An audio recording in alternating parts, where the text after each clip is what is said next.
kind of getting Mike Wazowski'd here by the little screen. I'll try and move in. But yeah, you'll get our reaction anyway as they name the squad itself, and then obviously we'll have the bones of the conversation will be about who missed out and who's good to get in, and the combinations of play. Yeah. All right, let's see. You can unmute us there. 21 British and Irish Lions squad for the tour of South Africa. I would like to take the opportunity to thank our partners. Okay, he's thanking his partners. He can might mute us there just in case Canterbury and Vodafone might want to pull us up on something.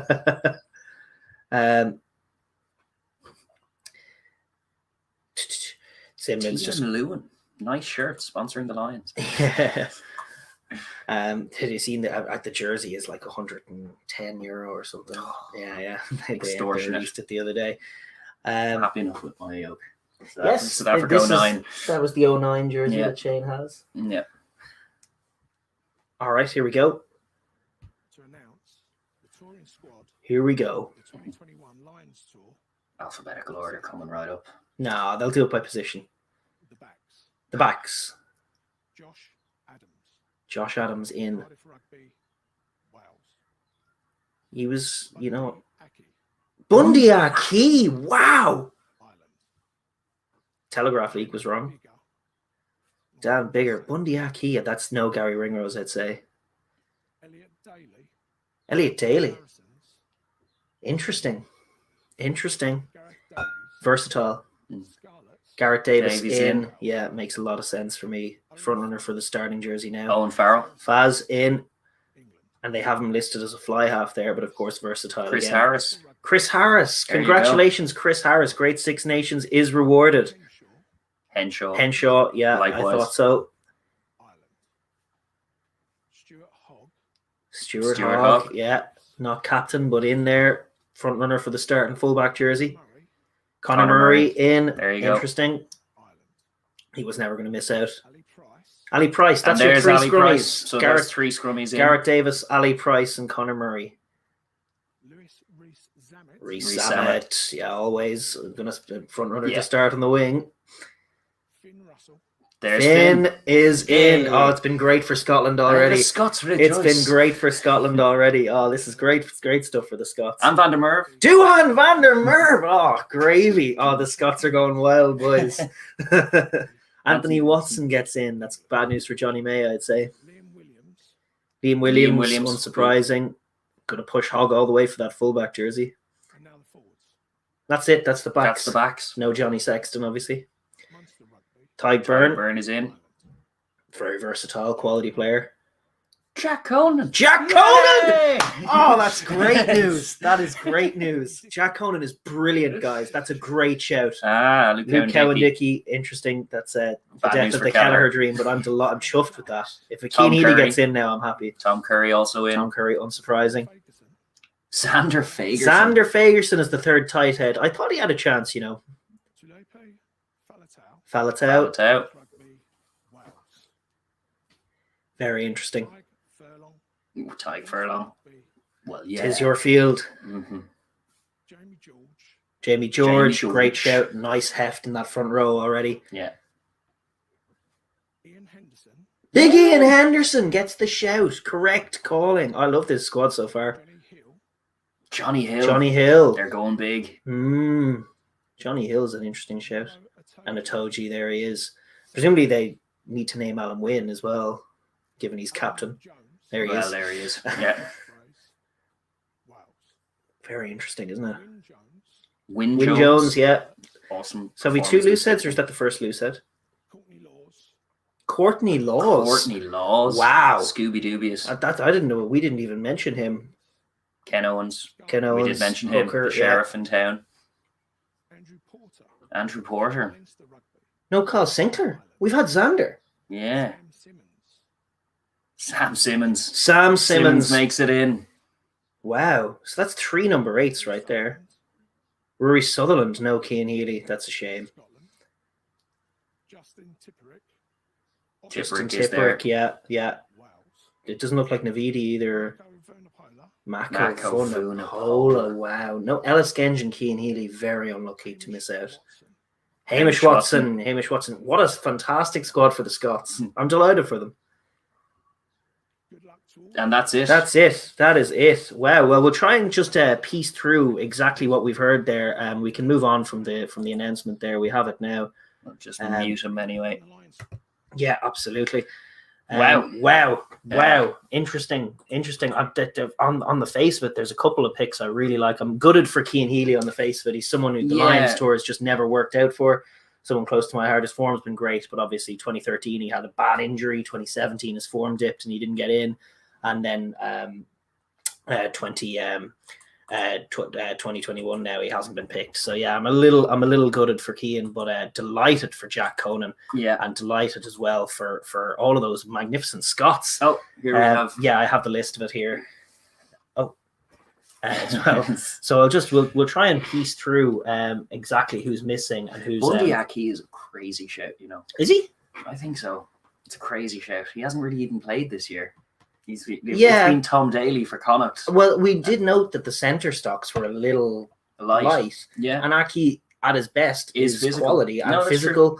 Good defensive player, good reader of the game. No, I 100% like Aki's hustle. I just think it's a mad old shout. Well, there's a couple of interesting shouts in there.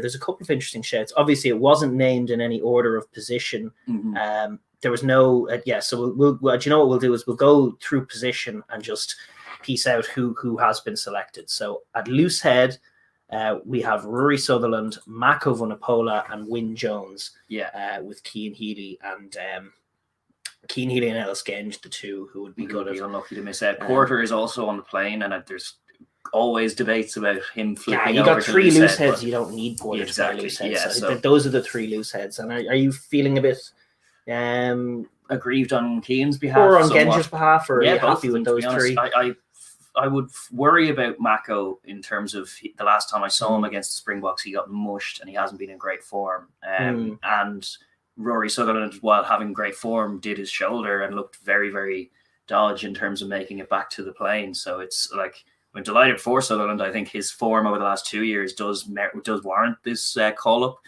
But in terms of just recovery, like he's been a few weeks now out of the game. He's had a shoulder issue. He's going to be straight back into scrummage against South Africa. At his very, very best, Rory Sutherland is a phenomenal scrummager. No, I have less fear for him in that scrum than I do for Xander, to be honest. Xander's form, whatever about the injury, has not been as good. I would worry about him lining up against a hefty loose head from South Africa. Heads, and I just want to look at this squad and make sure I'm right here. There is no Kyle Sinclair. There are two Irish. There's Porter and there's Tyg Furlong, who will be front runner for the test, and then there's Xander Fagerson. Fagerson getting in there. Porter and Tyg. Yeah, that's it. Wow, I'm a bit shocked at the lack of a Kyle Sinclair, I must say. Yeah, I feel like Sinclair has the handling game, the slickness. He's got good aggressive scrummaging. He got injured in that World Cup final. We didn't see him against the Springboks, and we won't again. Well, that's a shocking one. And he was a guy who I had prior to that World Cup ranked somewhere. Like, he was in a category in my mind of just shithouse kind of players like Va Mahina and what's your man's name from Argentina and Leicester, that clownish player, Lavanini. Thomas Lavanini. These guys who were just absolute red card generators. Card machines. And Sinclair had a bit of that. He had a bit of the red mist. Yeah. But for me, he's kind of put to bed those demons and gone way beyond even the level that I thought he was at or capable of. And he would have been a great shout. But for the three that got there, Xander Fagerson, he's hefty. At his very best, he is a fine scrummager. He can really lock down the scrum. He can be an aggressive scrummager from tight head. And I think a battle between him and the likes of Kitsoff would be very interesting.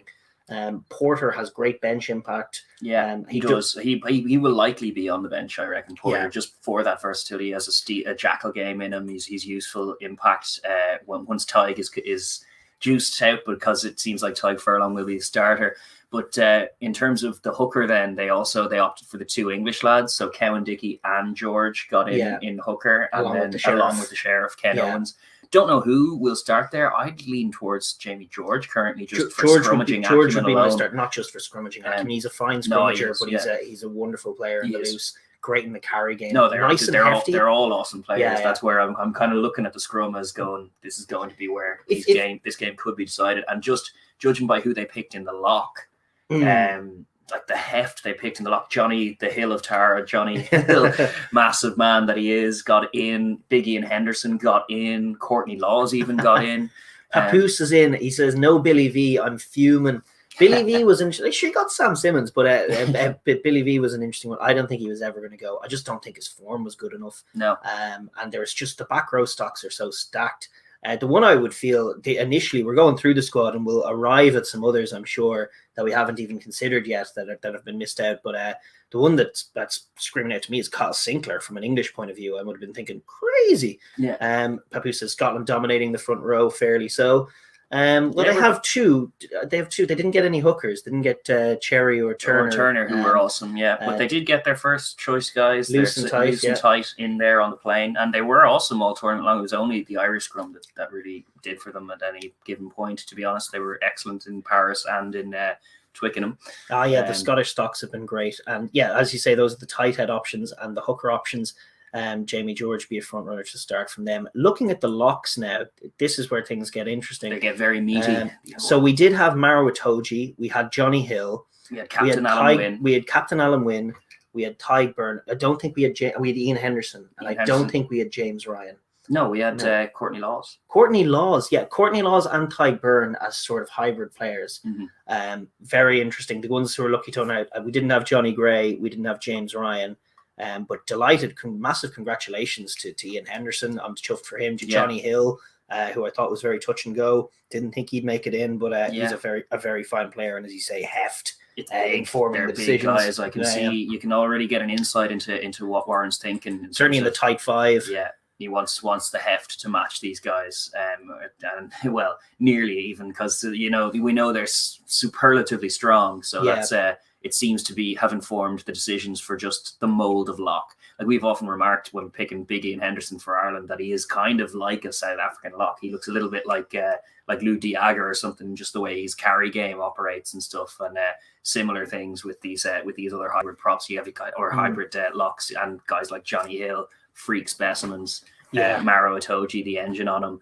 Versatility, as you were saying, is playing. This is Papoose's remark. He's come in and saying like they Scott's got the props who kept Kyle out, which is definitely very interesting. But he says it means one out rugby and no ball playing props. I don't Tadhg Furlong's a ball playing prop 100%, and Porter is too. Rory Sutherland isn't really. Mac of Vunipola can be, but what they are is very good scrummagers. And Jamie George certainly in that front row. He plays brilliant handling. He's a lovely guy to have in amongst a shape like Saracens had him. You might need to get a charger here, bro. The machine isn't plugged in here. They were talking about tons of hybrid players, and I'll tell you the reason why Shane's going to go off and rescue our thing. Like I'm looking at the schedule, and a lot of people were saying, they've got to select the shorter squad because it's the schedule is only whatever they say 8 games instead of 10. In fact, if you count the Japan game, it's 9 games, and it's the 26th of June. 7 days later, 3rd of July. 4 days later, they play the Stormers on the 3rd of July. 26th of June, they play Japan. Then the Stormers 3rd of July. South Africa Invitational on the 7th of July. The Sharks on the 10th of July. 3 days later. 4 days later, South Africa A. 3 days later, Vodacom Bulls. And then you have the test games each a week apart. Like, I think when you've got only 36 players to choose from, versatility's at a premium. I don't necessarily agree with all the decisions. Elliot Daly does seem a bit of an interesting one. Laws seems an interesting one. Daly does seem a bit versatility is huge. And like even you're talking about Andrew Porter, like if they're going in a COVID bubble and they lose a loose head, it might be a pain in the hole to get someone else out there, and Porter could be great at filling in. And I definitely think they seem to have valued those kind of players, even Ian Henderson over James Ryan, like that, and Johnny Gray. That's like perhaps a deciding element is that Henderson has played quite a bit of rugby at 6. Yeah.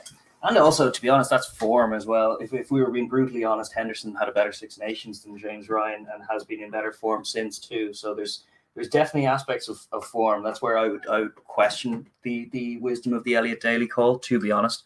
I know it's versatility. He plays wing, centre, fullback, and kicks long goals. That's what's getting him in there. But I to be honest, I haven't loved his performances over the last year. So Who's this? Elliot Daly. in response to thing. No, yeah, he was definitely an interesting shout. And Papusa is saying that Furlong and Mako are the best, certainly ball playing props. I would definitely agree. And Mako has a very high ceiling as a player as well. So if he hits top form, if he hits form, then great. It's just the issue that the last time I saw him against the Springboks getting munched. It's the same with the Billy V thing. I know you're aggrieved at Billy V, but the last time I saw him against the Springboks, he got absolutely pulverized. Yeah, it's revenge time.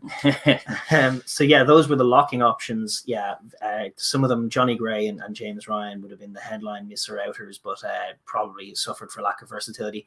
And Courtney Law's in there, very interesting. That is interesting, isn't it? Yeah, at his best, a very fine player. Yeah, but, kind of blindsided me all right with that one. Yeah. He was there on the last tour I as heard well. He was injured. That's why we didn't mention him. I was kind of like, he was in, and a bit like Joe Launchbury, he was kind of in the conversation and then out of it because he got an injury. But Rory Sutherland injured as well. I guess they just think, hey, it's the 6th of May and we're not going till July, so it'll probably be fine. Yeah.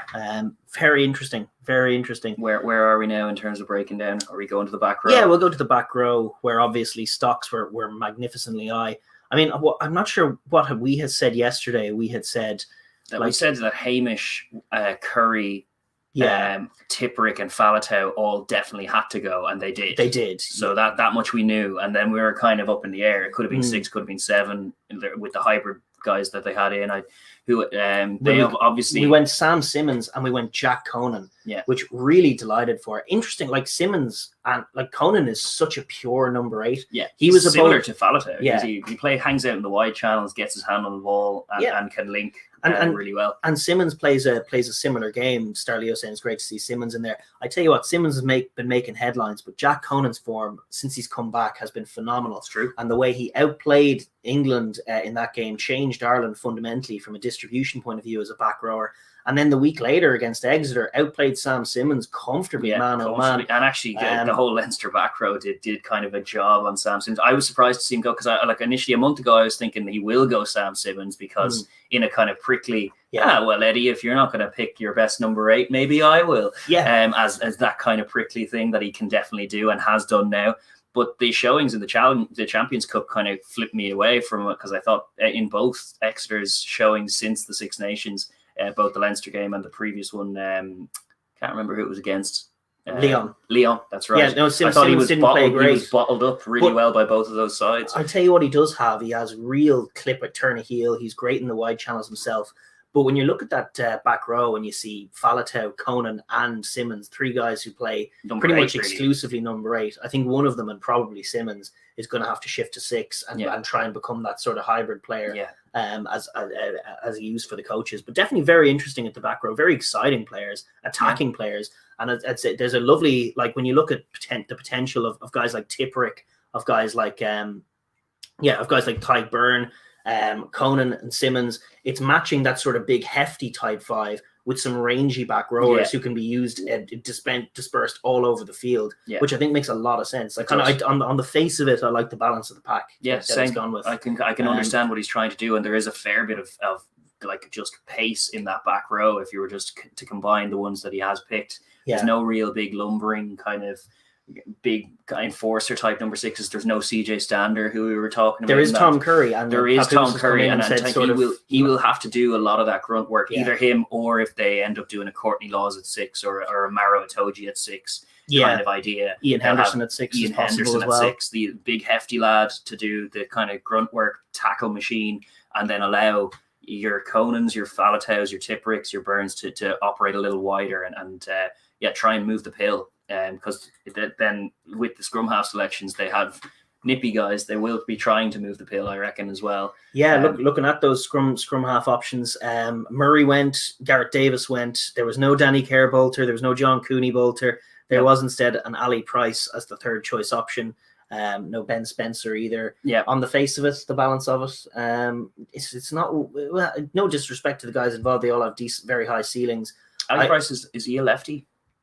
Just trying to think in terms of left foot, I've right definitely foot. seen him kick with both feet. Yeah, so that's why I'm trying to think which is best foot. I'm not. He's not a great kicker either. Neither is Garrett Davies. If they're going to kick it all, it'll be the Murray show. But, and Garrett Davis's boot isn't great, but the scrum half options are interesting. On the balance of the pack, Starleo's come in just says he thinks it's a very good forward pack. I agree on the face of it. not too much quibbles. Like I'm talking like James Ryan's unlucky to miss out. Johnny Gray's unlucky to miss out. But to be honest, if I was picking a squad, I don't know if I'd pick those guys because their form's not good. Like the head-to-head between James Ryan and Ian Henderson on form is no brainer. It's Ian Henderson. Yeah. That's true. But so we looked at those scrum half options. It's sort of middling. It's unsuspected, but Papoose is moving us on because he wants to talk about Sexton dropping C-bombs and F-bombs, as I'm sure he is. Listen, the C-bomb he's saying is courageous call, Warren. Yeah, I respect it. I'm good for him. I am good. Everyone in the universe seems to hate Johnny Sexton, but like obviously we're Leinster and Ireland fans. We've grown up with him. Like he's given me some of my best ever memories of the rugby fields. I was at the comeback.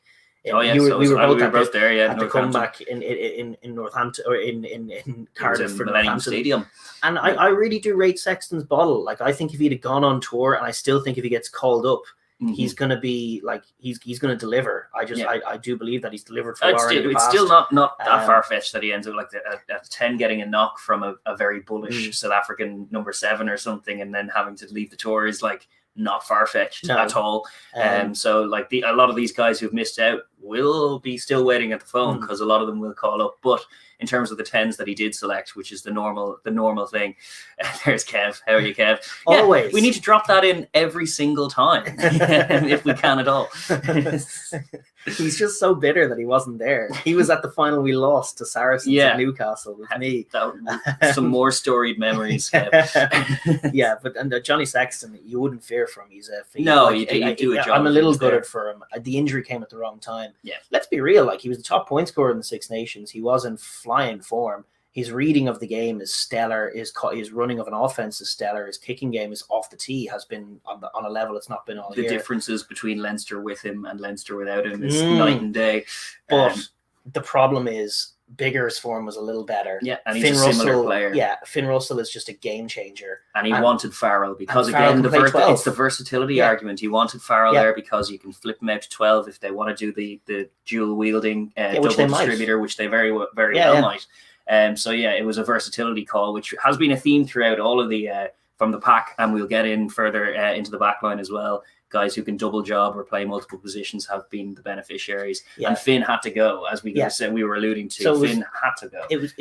Farrell had to go because he was that option at 12. Finn had to go because of that game-changing, game-breaking, passing, offensive rugby. And then it was a shootout between Bigger and Sexton, winning and 10. Bigger won. It's tough to argue. I think Bigger will be great value. I think he is my front runner for the test start currently. Yeah, but that could all subject to change. There's potential for it to be a bigger Farrell axis with maybe Henshaw outside them or something else entirely. But Finn Russell off the bench is what we were alluding to earlier on. There's also potential for just going gung-ho, Garrett Davies, Finn Russell, let's go. Mix it up. I love it. I would love to see it. And there's scope for all kinds of combinations. Looking then just at the centers, the center options, this is where things got super interesting. I mean, we were talking yesterday that the centers were the like very much the interesting option, the most open ones, and perhaps where the stocks aren't strong. Like I was looking at the Aussie centers and thinking, gee whiz, they might be stronger. Previewing the Super Rugby AU final and thinking like, geez, any one of these centers could start for Lions. Although Hunter Paisami was injured, I didn't realize at the time. But the ones they went with, very, very interesting. They went with Chris Harris. Obviously, there's the Owen Farrell option. They went with Chris Harris, Robbie Henshaw. Who were the other ones they went for? Bundy Aki. And then who was the last one? And it wasn't Jonathan Davis, I don't think. So it was Chris Harris, Robbie Henshaw, Bundy Aki. There was no Cameron Redpath. And there was Elliot Daly. Was he listed as a centre? I'm not sure. He was listed. They just did backs, but maybe. Yeah, I'm not sure. Remind us if there was any other centres named people. So Aki, Henshaw, and Harris with Daly as an option, and Farrell as an option. Yeah, and no Redpath, who I think is unlucky. No Ringrose, no Slade. Was there definitely no Slade? I'm just looking for him here. I don't think there was a Slade, was there? No. Yeah, no Slade. And no Jay Davies. That's curious, isn't it? I'm delighted for Chris Harris. We have a couple of other comments like Leo saying Sexton's really good, but if you want Bigger as your main guy and Russell as someone to spice things up, there isn't any room for him. That's kind of that's what I'm thinking. Papoose saying he doesn't trust Finn against the power of the back row of the Saffers, but that's the whole point, is that Finn might be necessary to get away from that power. You don't want to run into the power of the Springboks every time. That way lies madness. You want to get around them. Yeah, I like the idea of the Springboks are so aggressive on D. They're just so wildly aggressive, and they have like their Peter Steph comes flying out of the line, and Am comes shooting. Delindy comes shooting, and Mapimpi from the World Cup was coming in like miles off his wing. The All Blacks were the only team to get outside them, and they did it with like flat cross kicks and fizzing passes. And fizzing passes. And Finn is the guy who has that skill set. Mm-hmm. We've seen him do it on big occasions to big teams. And I just think against that aggressive blitz, you might need that option at the very least on the bench, so that if you are getting sort of just destroyed by that defense, you can bring in Davies or Ali Price and him off the bench to get things moving and change your game. Yeah, so Papoose is talking about solidity in attack and defense. Solidity is fine, but you need that option. And then solidity could just lose. If you're trying to be a solid, bludgeoning Springbok-esque team, you're probably going to lose to the Springboks. Oh no, I agree. Yeah, and that's where I am. With it. But the best antidote to Springbok rugby in world rugby is All Black rugby, and it was thus at the World Cup as well. They didn't meet in the final. You lot are so idealist. How do you think we're beating the Springboks? By out scrumming them? I definitely think you need to be able to attack. The other option is the sort of Dan Bigger bomb. Let's play a game. Let's play a game is useful. That's how Wales nearly got there. Yeah. But nothing was quite as emphatic as the All Blacks kind of soaking their pressure and then striking instantly and being able to convert tries. Yeah, you say match the power, then go wide. But when you have the ball, the issue with that is it's not so much about matching the power. Like Tyg Furlong runs into Franz Malherbe, goes nowhere. Itoje runs into Peter Steph, goes nowhere. Like, you actually have to be able to, off first phase, get out wide. And when you have a very smart defender like Lekanyo Am, he very much cuts off your options.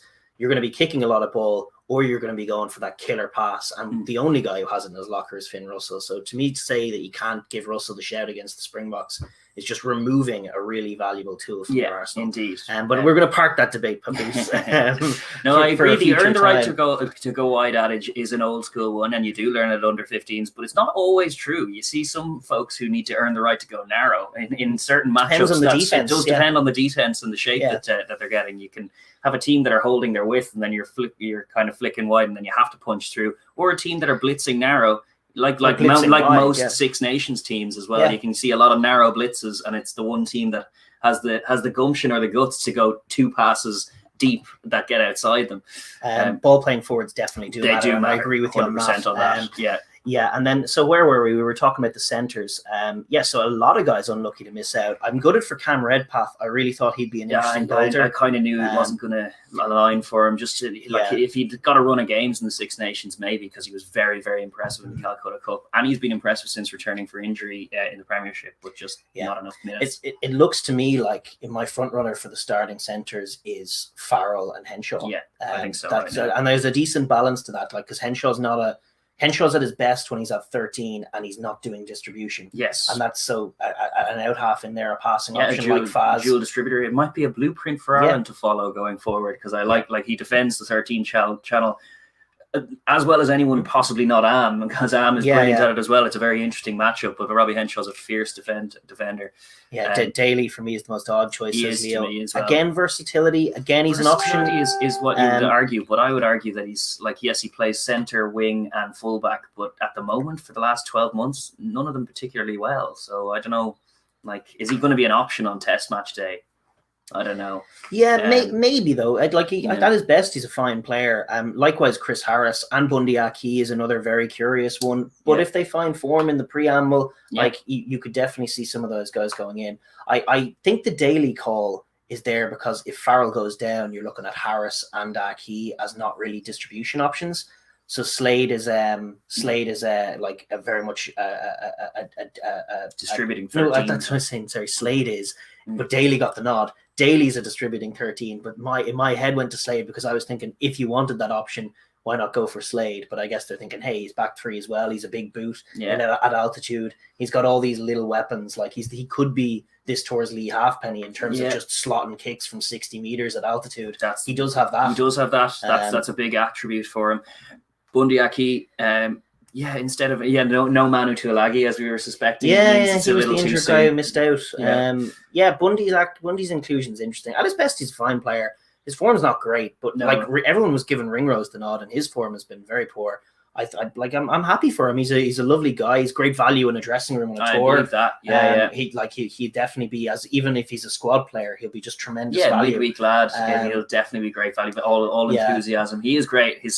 For Connacht, watching some of his big plays or his encouragement of some of the other guys making big plays is just the kind of guys you do want in a touring dressing room like this, because you want to galvanize a squad as well.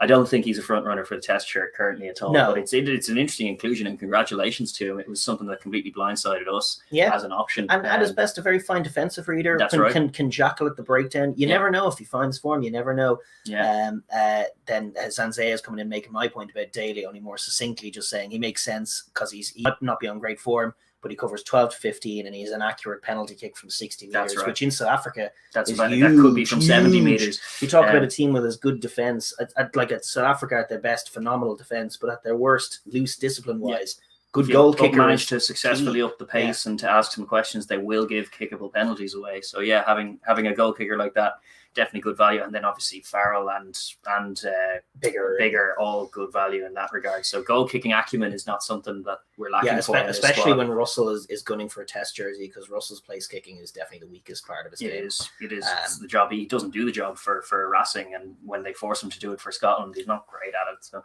Leo coming in saying he doesn't mind that Aki's there, but obviously doesn't think he'll be starting, and I think we're all kind of agreed on that. Gatland knows it'll be a 3-fest. It could be a 3-fest as Papoose. Looking at the defensive stocks on show, absolutely it could be, absolutely, because both teams, like you look at Henshaw and Am and potentially they could cancel each other out completely. Could be just all D all day, and then just a kick fest, and that's where your biggers come in and such. But definitely interesting. Experts. Curtis Taylor's coming in to move us on to the back 3. Good man, saying Duhan van der Merwe is very justifiable. A lot don't like him because of queries about his defense, but you need a huge, powerful, ball-carrying winger who just gets over the gain line. I definitely agree. He's Six Nations top try scorer, probably should be getting in. You can wingers make all kinds of reputational arguments for wingers, but form and tries. That's it. Like, it's something we as Irish want to see the Irish adopt as just the way to pick wingers, which I think the All Blacks get it the most right. Where you can have a guy like Sevu Reece light it up for a season, form dip just a fraction, even though he's scored a load of tries for you. And there's another winger who's lighting it up at Super Rugby Aotearoa level. Get him into the All Blacks jersey. He may be 21 years old, whatever. He's scoring tries last week. He's in. And that was Duhan at the Six Nations. He was scoring tries. Same with Louis Rees-Sammet. These guys were big don't argues of a selection. 100% for me. I agree. Those two had to go. The others, obviously, we had Hoggy and we had Hogg and we had Liam Williams as fullback cover. Liam Williams, of course, could start on the wing yet. He could. And then obviously Anthony Watson got the shout in. Another argument for versatility. It's your friend Johnny May misses out because of it. Another fine winger, but Anthony Watson plays fullback for Bath, can play wing. I think wing is probably his better position. I agree. But he can cover things. Exactly. Just in case one of the two main guys goes down. Stuart Hogg was never in doubt, front runner for the Test shirt, but Liam Williams will push him all the way. And then there's Josh Adams as well, who's also just a lethal try finder. In probably slightly better form than Johnny May, and it is form that costs May, although personally, I think May would have been class on this tour. I think he would have been unreal if he got the shout. I think he's a super player. Remember him torturing us in the autumn. Certainly if you were to imagine last autumn that Johnny May wouldn't be on the plane, you'd have been like, what? Are we going to do our patriotic duty and pretend that some of the Irish boys were unlucky to miss out, or are we just going to skip that entirely? No, we talk about that in the context of the forward pack. Always indeed. There's more Irish options in the forward pack, but our back line was, barring Italy, the worst at the Six Nations. So you can't, outside of Henshaw, you can't really make the case for many. Murray was lucky to go, on form. Bundy Aki lucky to go. We've done better than we've done better than we would have thought. I'm not sure about the breakdown as per nations, but I'm delighted, I must say, for Scotland, who seem to have They seem to do well out of seem it. to have all done right, really yeah. well. Better than maybe our hypothesizing the other night. No, it's just they Would've- usually would've get caused us screwed, grief. and yeah, I've been following a few Scottish heads on Twitter who've just been assuming Yeah. that they're not going Assume to get the anybody. worst and you'll never be disappointed. Yeah, exactly. So I'm sure they're chuffed to bits with how the squad has gone for them. Yeah, I do like the balance of the team. Like looking at it, I definitely think there's scope for good attacking rugby. Like if you're looking at bigger Faz and then maybe Russell to come on off the bench, bigger and Faz at 10-12, Russell to come on off the bench, Henshaw's your defensive linchpin, lethal wingers, like whoever you go for at the moment, probably Reece Sammet and maybe Josh Adams or Doohan or Liam Williams on the left or wing. Liam Williams on the left with and then Stewie Hogg Hogg. at fullback. I mean, there's huge potential in Yeah. that back line. And if you have bigger Hogg and Liam Williams in your back three, you are safe as houses under the high ball. And potential to counter attack as well. So yeah, no, there's a lot of things being ticked off here.